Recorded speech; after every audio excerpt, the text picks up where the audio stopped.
So the last time we were here in the garage, I showed you guys 55, and I had a little bit cleaned up, and my dad came to visit.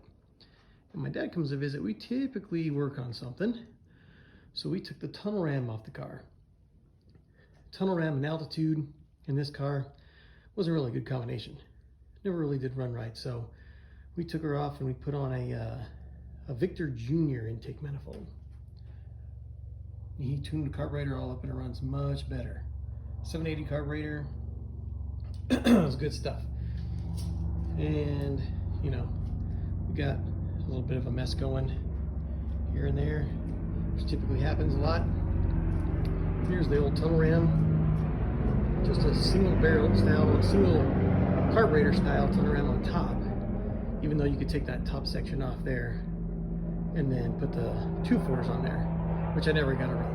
But that's all right. It's going to go to a good home. He's going to take it with him next time he comes to visit and put it on something fun out there. So, got the mess going. I got to clean this all up. It's going to be great. The thing I'm working on right now is I got these Mickey Thompson style valve covers on there. They're vintage. They're kind of cool. They got some breathers on there that are kind of unique. But I really want to put on my Moroso valve covers. I just like the look of them, and it matches the Moroso air cleaner. And it's got these crazy breathers that go on the front because it's sprint car style.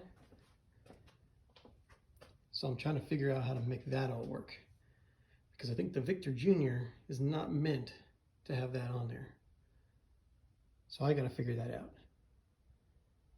And I got a kind of an idea how I'm going to do it. I got a couple little like 45-degree turn hoses on there. I'll put one on the other side, make it work when I get that valve cover on.